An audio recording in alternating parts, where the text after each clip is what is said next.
Vous écoutez Mister Radio.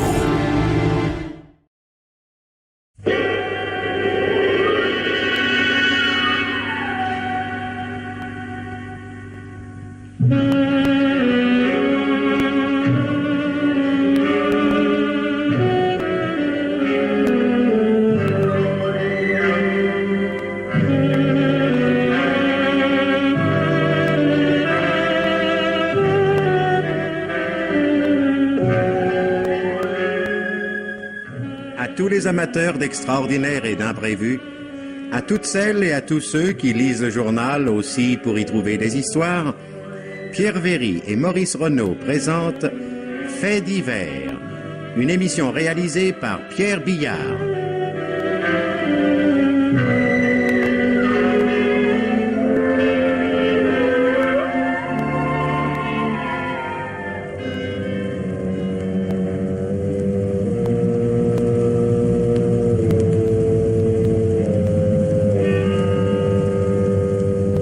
Suzy Prime, Henri Guizol et Marcel André dans une nouvelle dramatique de Raoul Praxi, La Victime.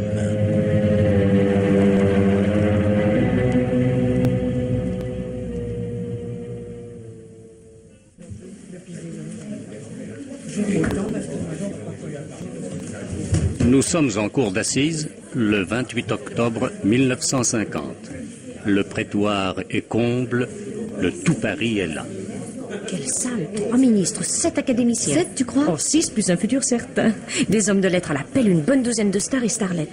La générale de l'amour punie d'Anouilh hier soir à Marigny n'était pas plus brillante, plus parisienne. Jusqu'aux mannequins de chez Dior qui sont tous là en rang serré. L'accusée était sans doute une bonne cliente. Un chocolat? Merci. J'aime aussi les chocolats. Tiens, Henri, je ne vous avais pas vu. Moi, je vous ai immédiatement reconnu à votre parfum et à votre nuque. La plus jolie nuque de Paris. D'après vous, quel sera le verdict? Il peut aller de l'acquittement à la peine de mort. C'est ce qu'on appelle ne pas prendre de risques. Dans une affaire comme celle-là, il n'est pas possible d'en prendre. Il est absolument impossible de pronostiquer. On m'a certifié que l'avocat général était décidé à réclamer la peine capitale. Pourquoi pas? Il n'en est pas à une tête près. Quel silence tout à coup. Messieurs, la cour. C'est la première fois que j'assiste à un procès d'assises. C'est rudement impressionnant. Oh, ça ne fait que commencer. Garde, faites entrer l'accusé. J'ai hâte de voir si elle ressemble à cette photo de François. Convenez que l'on a du mal à imaginer que cette petite bonne femme insignifiante puisse être l'héroïne d'un aussi sensationnel doublé. Accusé, levez-vous. Vos noms, prénoms, profession. Mazet Simone, veuve d'Hermont, 30 ans sans profession.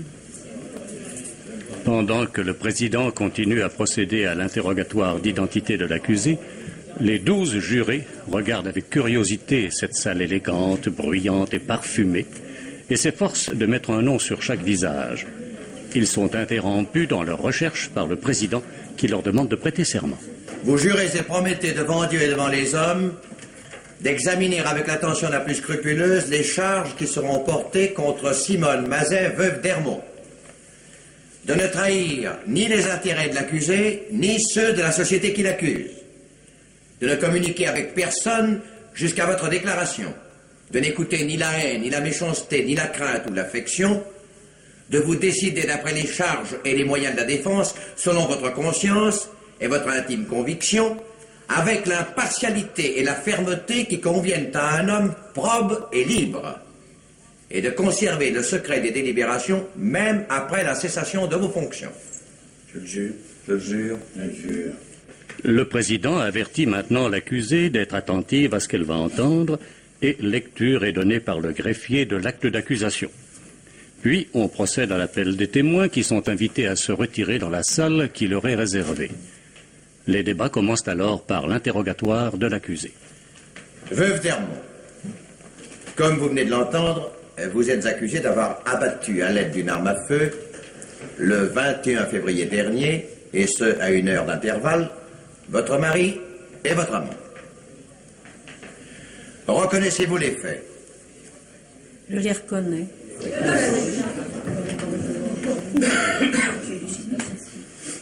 À quelle date vous êtes-vous marié? 13 janvier 1946, Monsieur le Président. Mariage d'amour? Lorsque j'ai connu mon mari, il n'avait qu'une très petite situation dans une maison de primeur. Il ne pouvait donc pas être question pour moi d'un mariage d'intérêt. Monsieur Dermont avait pourtant assez d'argent en banque pour lui permettre d'acquérir quelques mois après votre mariage une charge de mandataire au Hall. J'ignorais absolument que mon mari avait de l'argent de côté. Il m'avait même affirmé à plusieurs reprises que la guerre l'avait ruiné. Et vous n'avez pas été surprise du changement de vie qui, du jour au lendemain, s'opéra dans votre foyer? Mon mari m'a parlé alors d'un héritage qu'il venait de faire. Vous eûtes alors, à dater de cette époque, une existence facile. Oui, Monsieur le Président. Et vous n'aviez rien, dans aucun domaine, à reprocher à votre mari? Absolument rien. Ce n'est donc pas par vengeance que vous l'avez trompé? Non, Monsieur le Président. Quand êtes-vous devenue la maîtresse de M. Dubois? En février 49. C'est-à-dire après 3 ans de mariage? Oui, Monsieur le Président. En somme, M. Dubois était votre amant depuis 1 an lorsque vous avez commis votre double meurtre. Depuis 1 an. D'après les rapports de police, vous alliez le rejoindre 2 ou 3 fois par semaine en son appartement de la rue de Chazelle. 2 fois les premiers temps, 3 et 4 fois par la suite. Vous en étiez très éprise. Très. Vous n'en preniez pas moins grand soin de tenir votre liaison secrète. Bien qu'ayant confiance en moi, mon mari était très jaloux et je le savais fort capable, s'il apprenait la vérité, de se livrer à un acte de violence ou de désespoir. Et plutôt que de courir le risque que son mari se suicide, l'accusée a préféré le supprimer elle-même. Je saurais gré à la partie civile de ne pas interrompre cet interrogatoire et de ne pas provoquer des rires qui sont pour le moins déplacés. Je suis d'ailleurs décidé à ne tolérer aucune sorte de manifestation. Monsieur Dubois était-il votre premier amant? Jusqu'au jour où j'ai connu Robert, Monsieur Dubois, je n'avais jamais songé à tromper mon mari. Tous les renseignements qu'on a pu recueillir à ce sujet, messieurs les jurés, confirment les dires de l'accusé dont la conduite jusque-là semble en effet avoir été irréprochable. Veuillez nous dire maintenant comment vous avez fait la connaissance de Monsieur Dubois. Un matin d'octobre 1948, j'ai trouvé dans mon courrier une lettre. Anonyme? Non, non, non. Pas anonyme. Cette lettre était signée Robert Dubois. Celui-ci m'écrivait qu'il m'avait rencontré plusieurs fois dans la rue, dans l'autobus, dans le métro, et qu'un jour il m'avait même suivi jusqu'à ma porte sans avoir osé m'adresser la parole. Après toutes les banalités sur mon physique, sur ma grâce, sur ma distinction, qu'un homme peut décrire en pareil cas, il terminait comme il se doit par une demande de rendez-vous. Sans y attacher la moindre importance, je déchirai cette lettre et en jetai les morceaux au panier. Quelques jours plus tard, nouvelle missive dans le même style. Je réservais à celle-ci le même sort qu'à la précédente. Mais mon soupirant ne se lassait pas. Tous les 2 jours, je recevais un message de plus en plus exalté, de plus en plus pressant. Je commençais à être exaspérée. Je songeais même à mettre mon mari au courant et à lui demander d'intervenir afin de faire cesser cette correspondance. Lorsque brusquement, le silence se fit. Ce silence dura 1 mois. Et je commençais à oublier cette aventure lorsqu'un matin, je reconnus dans mon courrier l'écriture de mon inconnu. Dans cette nouvelle lettre, il me disait avoir tout fait pour m'oublier, mais ne pas y être parvenu, et il me suppliait de lui accorder un rendez-vous. Un seul, s'engageant formellement à ne plus jamais m'importuner après. Je ne répondis pas. Mais pour la première fois, je ne déchirai pas cette lettre et la cachai dans mon secrétaire. 2 jours plus tard, nouveau billet suivi d'un nouveau silence. Je me rends compte à présent que Robert jouait intentionnellement avec moi, comme le chat avec la souris. Il me grisait de mots d'amour, me sevrait brusquement de ces lettres qui m'étaient devenues nécessaires, indispensables. 10 fois, pour qu'il recommence à m'écrire, je songeais à répondre à ces lettres précédentes, mais Je me reprenais très vite en pensant aux conséquences que pourrait avoir pour moi un tel geste. C'est alors que je reçus le 10 décembre, je me souviens très exactement de la date, un court message dans lequel il me disait que devant quitter la France, pour de longs mois, qu'il me suppliait encore une fois de le rencontrer quelques instants afin de lui permettre d'emporter une dernière image de moi. Il ajoutait qu'il m'attendrait le lendemain à 5 heures dans un thé avenue Georges V. J'étais bouleversée. Et je changeais 10 fois de résolution en 24 heures.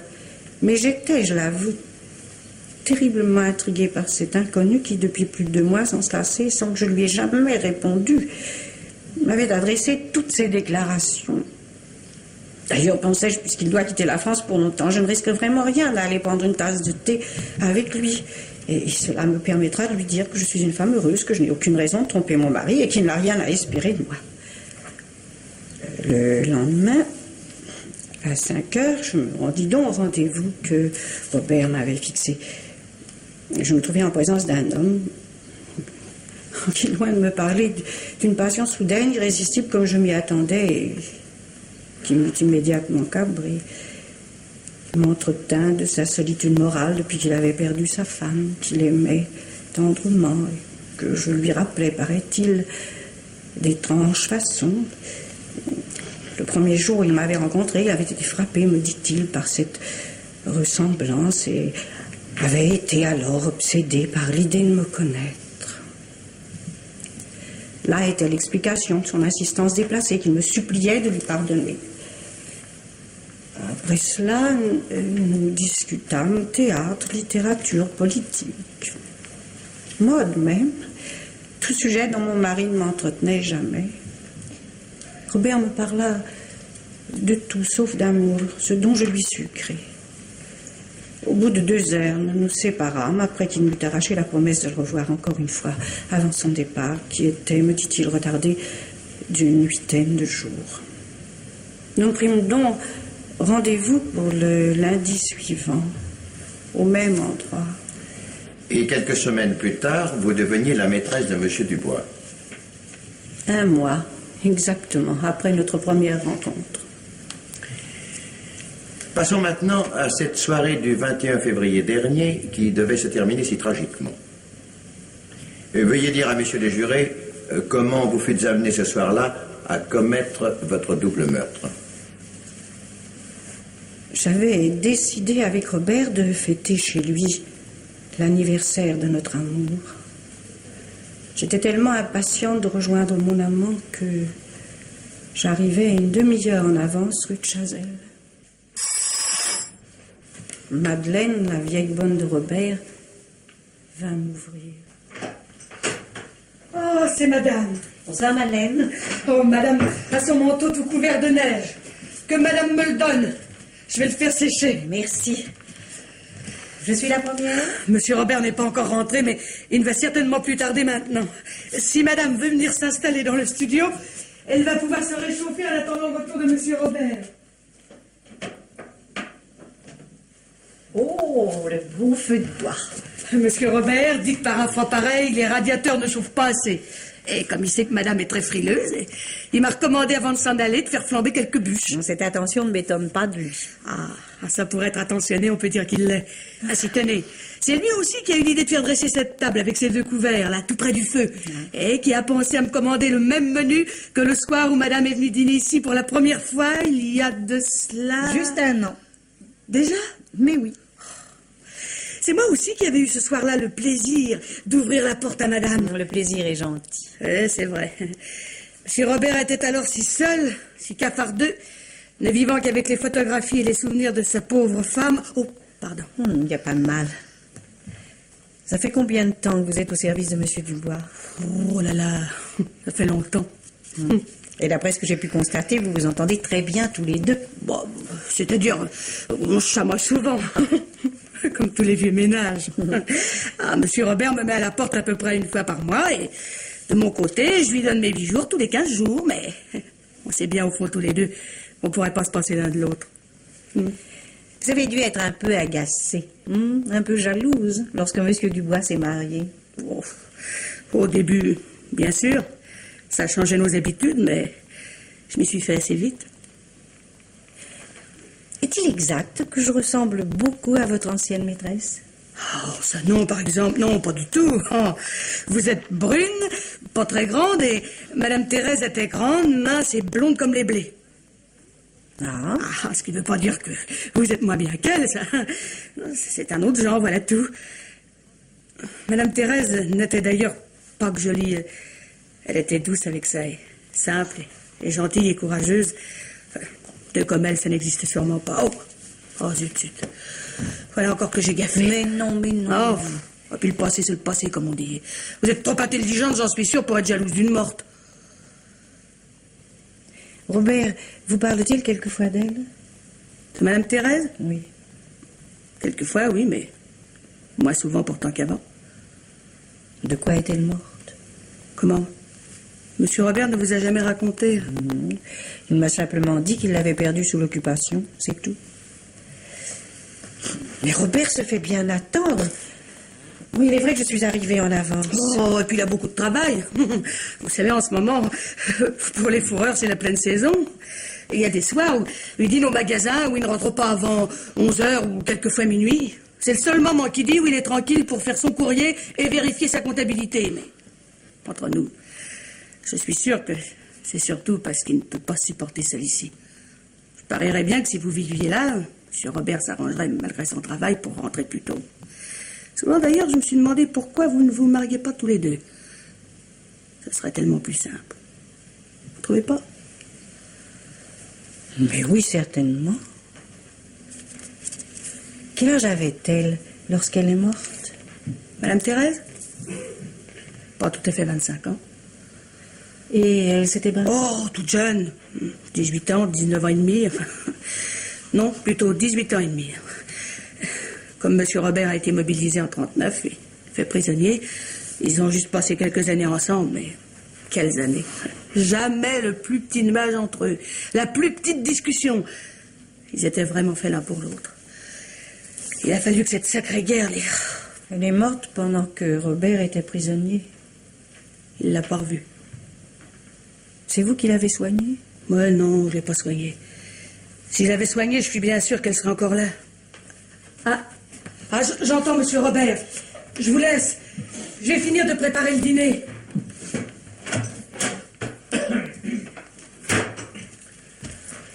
Bonsoir, Simone. Il y a longtemps que tu es là? J'avais tellement hâte de te rejoindre que je suis arrivée en avance. Madeleine m'a tenu compagnie. Au moment où j'allais quitter le magasin, une cliente est arrivée qui a essayé, je n'exagère pas, tiens, une douzaine de manteaux. Et qui, bien entendu, on a acheté au camp. Si, deux très beaux d'ailleurs. Je pardonne un peu alors la demi-heure qu'elle nous a volée. Portons. Oui, volontiers, ça me réchauffera, tiens. Quel temps. Affreux. À nos amours. Oui. Tu n'as pas eu trop de mal à obtenir ta soirée? Pourquoi? J'ai dit à mon mari que je dînais chez Marguerite et que nous irions ensuite au cinéma. Et il t'a cru? Pourquoi ne m'aurais-tu pas cru? Encore un peu de porte? Non, merci. Enfin, conviens qu'il est tout de même de bonne composition, ton mari. C'est pas à toi de le lui reprocher. J'en arrive parfois à me demander s'il est vraiment aussi jaloux que tu le penses. Et s'il souffrirait autant que tu le prétends s'il apprenait un jour que... Quelle curieuse manie tu as prise depuis quelque temps, Robert, de me questionner sur ce que ressentirait exactement mon mari s'il apprenait que je le trompe. Tu finiras par nous porter malheur. Nous tuerait-il? Se tuerait-il? Ou bien demanderait-il simplement le divorce? Ah, ça certainement pas. Pas une seconde il n'envisagerait cette solution. Je t'en supplie, parlons d'autre chose. Nous avons une grande soirée à nous, ne la gâchons pas. Oui, tu as raison. Dis-moi, quel film auras-tu été voir ce soir avec ton amie Marguerite? Je n'en ai aucune idée. Au moment de partir d'ici, je consulterai le programme des cinémas et je me déciderai. Et si ton mari te demande le sujet du film en question? J'aurai soin de prendre un film historique. Je serai sûre comme ça de ne pas gaffer. Oui, à condition que le scénariste n'ait pas trop collaboré avec l'histoire. Pour ne pas courir ce risque, j'éviterai de choisir un film américain. Simone, Oui. de quoi avez-vous parlé avec Madeleine? De tout et de rien. De rien d'important, en tout cas. Ah si, pardon. Madeleine m'a demandé pour quelle raison nous ne nous marions pas. Que lui as-tu répondu?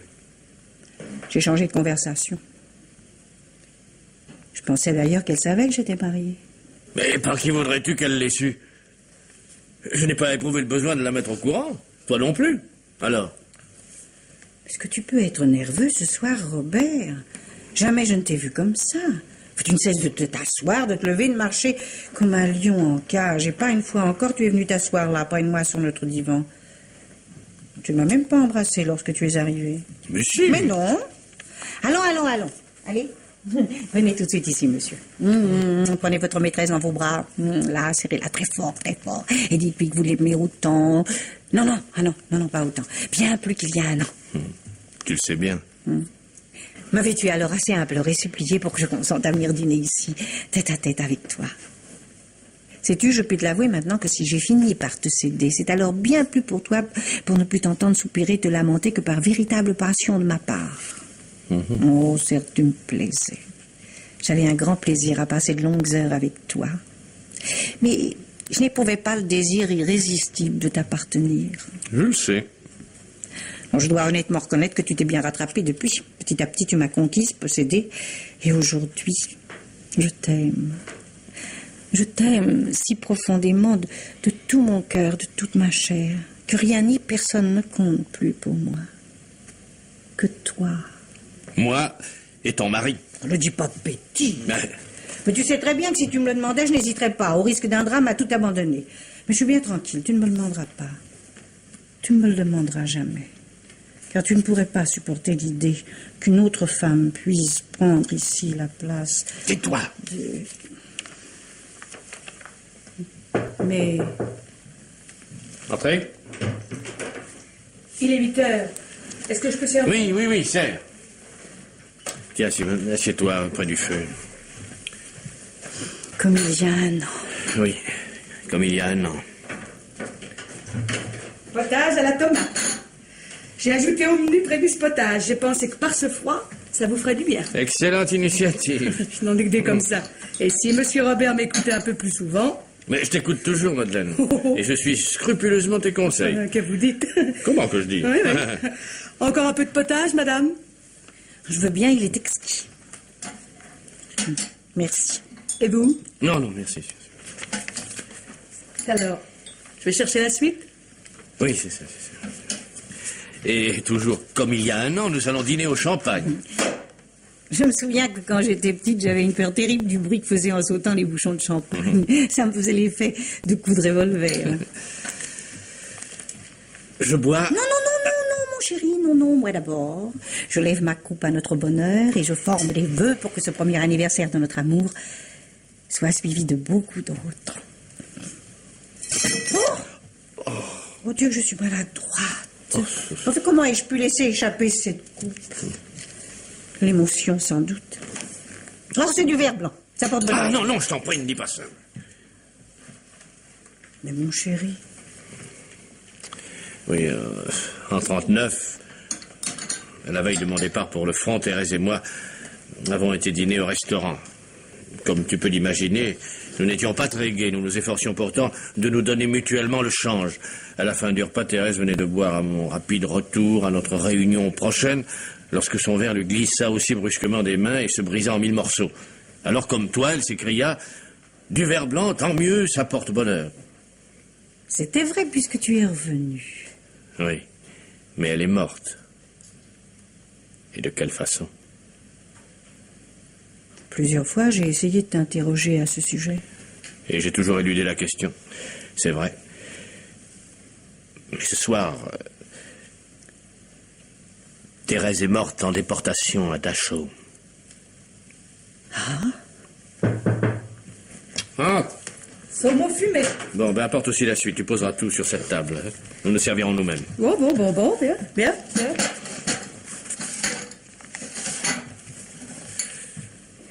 Tu me disais donc que ta femme... Thérèse faisait partie d'un réseau. Elle avait déjà accompli plusieurs missions lorsqu'elle fut dénoncée par un agent à la solde de la Gestapo. Un Français? Oui, un Français. Quelle horreur. Quelle horreur, en effet. J'espère que cet homme a été arrêté, jugé, fusillé. Non. Oh. Grâce à son avocat, qui a su habilement créer un certain doute, ce misérable a été acquitté par le tribunal militaire.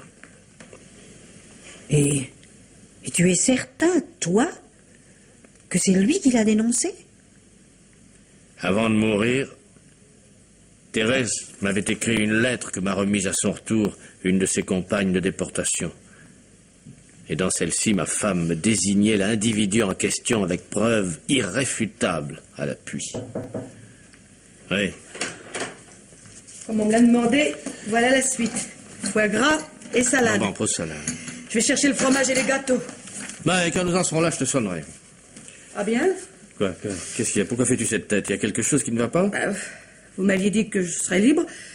Je pensais que vous n'aviez plus besoin de moi ce soir et je voulais en profiter pour aller jusque chez ma sœur.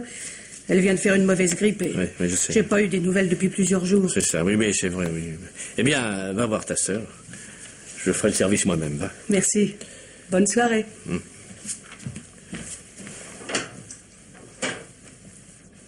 Et devant la carence de la justice, tu n'as pas songé à venger toi-même ta malheureuse femme?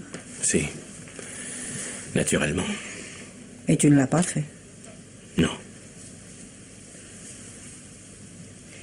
Et pourquoi ne m'as-tu jamais parlé de cet horrible drame? Pourquoi ne t'es-tu jamais confié à moi? Et pourquoi, brusquement, ce soir? Il y a certaines minutes où on se sent plus déprimé, où les nerfs claquent, où on est plus enclin à se laisser aller aux confidences. Mon pauvre chéri. Perdre un être cher de maladie est déjà affreusement pénible, mais du moins on est là, près de lui, on ne le quitte pas, on l'entoure, on le soigne, on le leurre. Et lorsque la minute suprême approche, il a l'ultime consolation de sentir se poser sur sa main qui se glace la chaleur d'une main aimée. Mais là, Thérèse, enfin, cette femme pleine de jeunesse, en pleine santé, habituée à être choyée, entourée, et qui a agonisé des mois et des mois, seule, loin de toute tendresse, de toute affection. Quel cauchemar. Robert. Lorsqu'à mon retour de captivité, j'ai appris l'affreux calvaire qu'avait subi ma femme. Non, j'ai vraiment cru que je ne survivrais pas.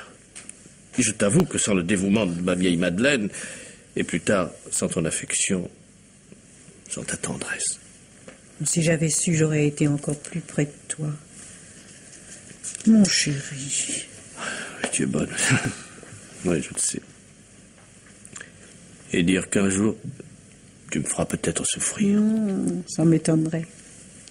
Qui peut répondre de soi, ce sera peut-être moi qui te ferai du mal. Du mal? Ce que je t'ai dit là n'est en réalité qu'une vue de l'esprit, une supposition qui sans doute ne se réalisera jamais. Si pourtant la vie, les circonstances, enfin une volonté plus forte que la mienne m'amenait à commettre envers toi une action, enfin à ce que tu sois un jour meurtri par ma faute, je tiens à ce que tu saches que ce serait parce que je n'aurais pas pu agir autrement, parce que je... Que veux-tu dire, Robert? Je ne comprends pas. Pourquoi? Comment pourrais-tu être amené à me faire du mal malgré toi? Oui, bien sûr, tu as raison. Oh, oui, c'est absurde. Non, je te dis ça. Enfin, ne fais pas attention ce soir. Tu vois, je ne suis pas tout à fait dans mon état normal. J'ai l'impression, en effet, que je me trouve en face d'un être qui n'est plus toi. Que je ne connais pas. D'un homme... D'un pauvre homme. Moi qui me faisais une telle fête de cette soirée. Oui, je l'ai ridiculement gâché. Peut-être préférerais-tu que je m'en aille? Que je te laisse seule? Oui. Ça vaudrait peut-être mieux, oui. Oui. Oui, va-t'en. Va-t'en. Robert. Va-t'en, oui. Va-t'en. Mais Robert, mais calme-toi, mon chéri, calme-toi. Non, dès que je sentirai un peu moins exalté, un peu plus maître de toi, je m'en irai, je te le promets. Il sera trop tard. Trop tard? Il est déjà trop tard. Je ne comprends pas. On a sonné. Qu'est-ce que c'est? Tu attends quelqu'un? Mais non, j'attends personne. Qui veux-tu que j'attende? C'est certainement une erreur. Il insiste. C'est coup de poing dans la porte maintenant. Reste là, je vais voir. Robert, c'est mon mari. Du calme, ma chérie, du calme. Ouvrez ou j'enfonce la porte! Non, t'ouvre pas, je t'en supplie. Entre dans la chambre, ne bouge plus.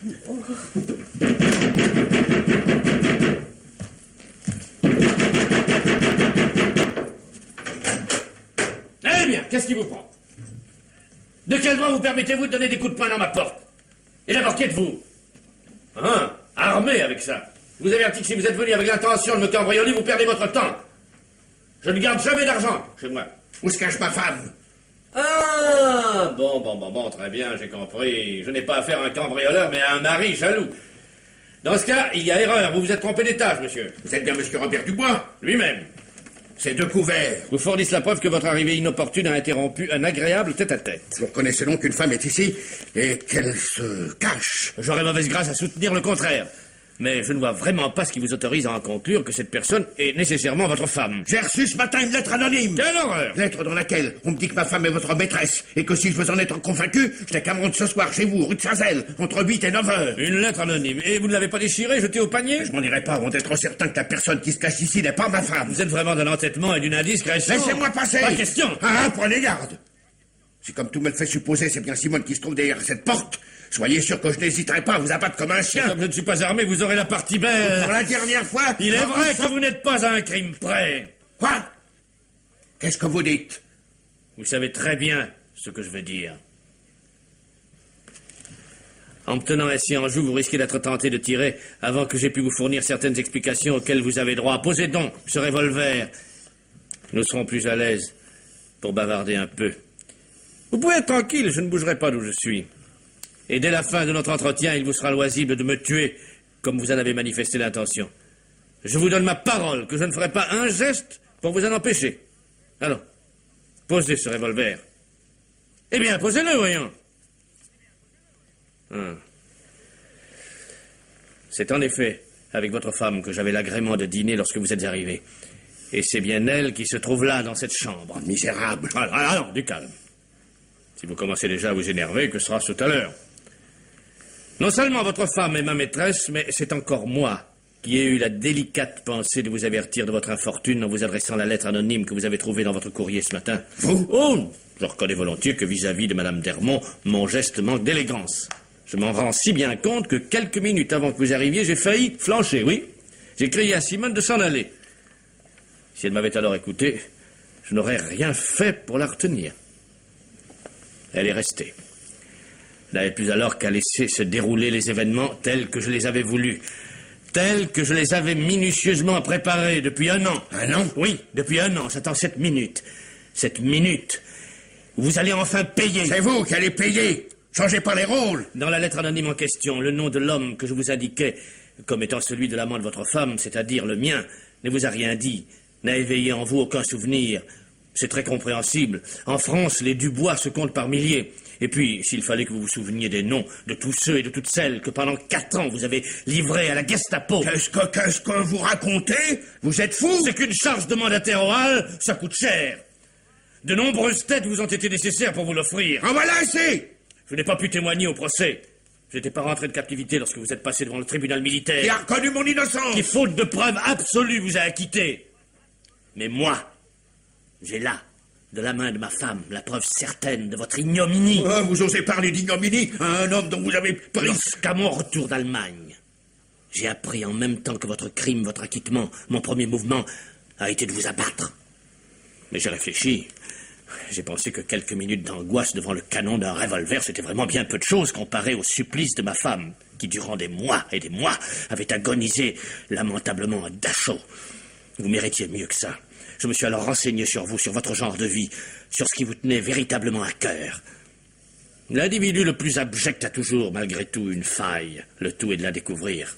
Et c'est ainsi que j'ai su que vous adoriez votre femme, qu'elle était tout pour vous, et que vous aviez une confiance aveugle en elle. Je connaissais alors votre point faible. Je savais comment vous atteindre sûrement, profondément, définitivement. Je vous tenais. Ah si, c'est par vengeance. En la livrant, vous m'avez fait perdre ma femme. Eh bien, je vous ai pris la vôtre. Salaud. Mais il ne me suffisait pas qu'elle fût ma maîtresse. Ce que je voulais, c'est qu'elle m'aime, vous entendez, qu'elle m'aime ardemment, totalement, qu'elle soit mienne, au point d'être décidée à vous quitter pour me suivre. Elle ne l'a pas fait. Elle était prête à le faire. En tout cas, aujourd'hui, elle m'appartient de tout son cœur, de tout son corps. Taisez-vous! Et que je puis disparaître, vous pouvez me tuer, vous ne pourrez plus faire qu'elle garde à jamais le goût de mes baisers, le souvenir de nos caresses. Taisez-vous Et donc. jamais plus elle ne sera à vous, vous m'entendez? Jamais. Elle le voudrait qu'elle ne le pourrait pas. Mais j'ai fini. Vous pouvez tirer maintenant. Non. Non, je vous tuerai pas. Comme vous me l'avez dit vous-même tout à l'heure, ça serait trop simple. Trop vite fait. Vous avez frappé juste. M'avez atteint en plein cœur. Simone était en effet tout pour moi. Ma femme, ma maîtresse, mon amie. En me la prenant, mais tout prix. Eh bien, à mon tour, je vous condamne à vivre avec elle. Avec elle que vous n'avez plus le droit d'abandonner et qui ne pourra jamais vous pardonner d'avoir joué avec son cœur dans le seul dessein de vous venger de moi. Et cet amour que vous avez voulu complet, total, ne sera plus maintenant de sa part qu'une haine implacable. Voici la vie qui désormais vous attend.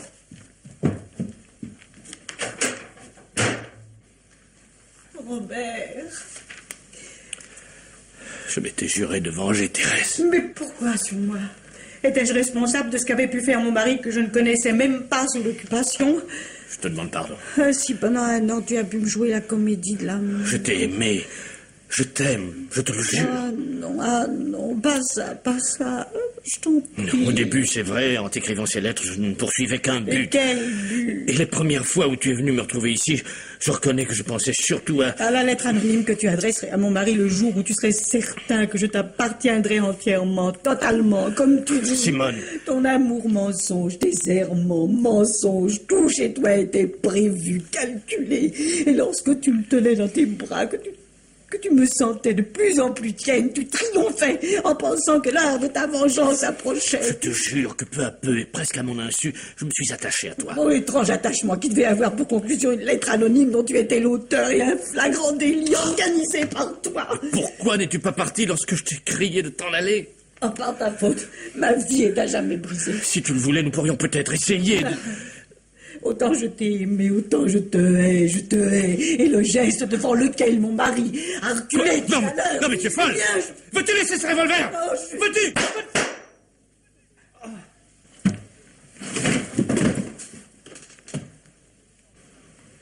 Vous étant emparé du revolver laissé sur la table par votre mari, vous avez tiré sur votre amant. D'après le rapport du médecin légiste, la balle a atteint M. Dubois en plein cœur. Une fois ce meurtre accompli, vous avez mis le revolver dont vous veniez de vous servir dans votre sac et vous vous êtes enfui. Étiez-vous décidé alors à tuer votre mari?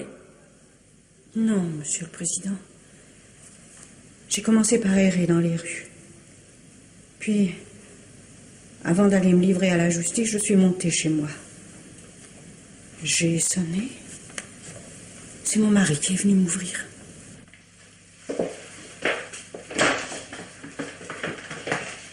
Qu'est-ce que tu viens faire ici? J'ai à te parler.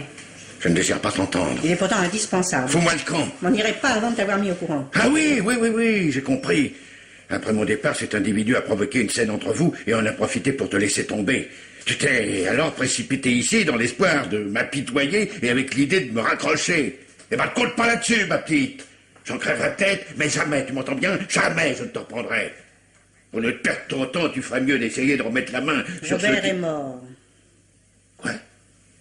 Qu'est-ce que tu dis? Je l'ai tué. Ah. Nous n'en sommes plus à un crime près. Ouais, mais celui-là, je le revendique. Mais tu n'as rien à revendiquer. Ce meurtre est bien le tien. C'est toi qui l'as tué, Robert. Tu l'as tué par personne interposée, comme tu l'avais déjà fait pour sa malheureuse femme et pour toutes celles que tu as dénoncées. Oui, je commence à me demander si tu as vraiment toute ta raison. Dire que j'ai pu vivre des années auprès de toi sans soupçonner l'homme que tu étais et tous les crimes que tu avais à ton actif. Ah, si tu pouvais savoir comme je te méprise. Je me moque bien de ton mépris. Il me rend d'ailleurs compte maintenant que je ne t'ai jamais aimé. Aimé comme tu le souhaitais, comme tu le croyais. Oui. Comme je l'ai cru moi-même jusqu'au jour où je l'ai rencontré. Lui. Tu avais vraiment bien placé ton amour. À présent qu'il n'est plus, je ne me souviens plus. Je ne veux plus me souvenir que des heures merveilleuses que j'ai passées pendant 1 an près de lui. Grâce à lui. Si tu savais comme il était doux, tendre. Pour parvenir plus sûrement à son but. Quelle joie inconnue de moi. Jusque-là, j'éprouvais à me trouver dans ses bras. Qu'attends-tu pour y retourner? Et du dégoût, de l'immense dégoût que j'avais en rentrant. Être contraint de me coucher près de toi, de subir tes caresses. Oh, voilà, c'est... Allez, va, continuez à délirer en prison. Je savais, comme tout ce qui peut m'arriver maintenant, ça m'est égal, tu comprends, que peut bien me faire le sort qui m'attend, puisque j'ai tué le seul homme qui m'a fait connaître l'amour. L'amour que tu as été incapable de me révéler. Tais-toi! Tu te fais mal, hein? Tu souffres, hein, dans ton amour, dans ton orgueil. Toi qui étais si sûr de toi, si sûr de moi, tu as été bafoué comme les autres. Alors, prends garde, ne me pousse pas à bout. Oh, mais tu ne me fais pas peur, je te défie de me tuer. C'est bien trop lâche. Ça, assassin par procuration. Ça oui, c'est ton fort. Et tu l'as prouvé. Si tu te tais pas immédiatement, tu vas... Allez, mais serre. Mais serre donc si tu en as le courage. Casse, allez.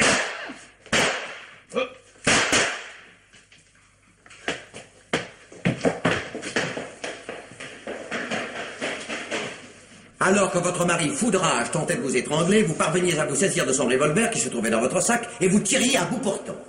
Tout fait supposer que, comme pour votre amant, la première balle avait été mortelle. Ce qui ne vous empêcha pas de vous acharner cette fois sur le cadavre et de le cribler de 3 autres balles. Le reconnaissez-vous? Je le reconnais.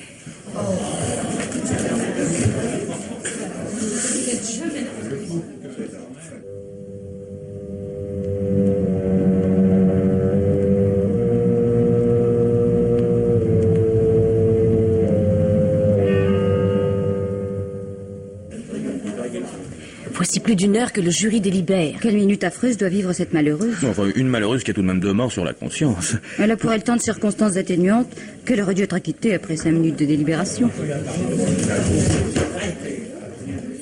La petite porte du fond vient de s'ouvrir. J'ai les nerfs tendus à craquer. Ah, voici les jurés qui reprennent place à leur banc.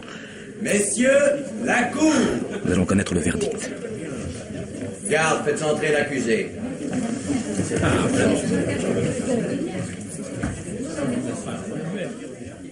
La Cour, après en avoir délibéré, a répondu non à toutes les questions posées par l'acte d'accusation.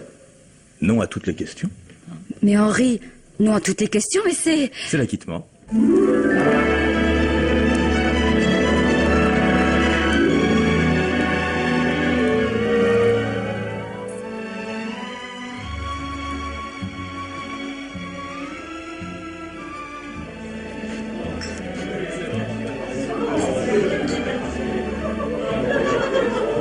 Je bénis, ma chère Lise, notre rencontre d'avant-hier aux Assises qui me donne le plaisir de vous avoir ce soir à dîner. Au restaurant, car je suis, moi, une femme prudente qui se méfie des garçonnières et de leurs conséquences. Comme elle a dû souffrir pour en arriver là. Espérons que le temps lui apportera, sinon l'oubli total, du moins... Comment? Vous n'avez donc pas lu les journaux du soir? Mais non, pourquoi? Attendez. Écoutez, on a découvert ce matin, dans une chambre d'un hôtel proche de la gare Saint-Lazare, le cadavre de la veuve d'Ermont, meurtrière de son mari et de son amant, dont l'acquittement a fait couler tant d'encre et soulevé de si vives controverses. Le suicide ne faisant aucun doute, le permis d'inhumer a été accordé.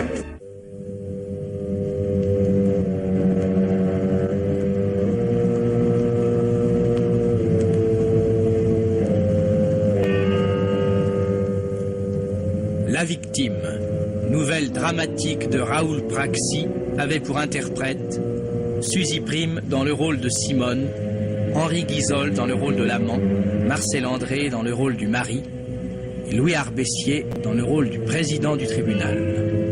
Avec Geneviève Morel, Anne-Marie Duvernay, Lucienne Legrand, Jean-Claude Michel, Jean Bollot et Maurice Pierrat. Prise de son Noël Barbet, bruitage Gabriel de Rivage.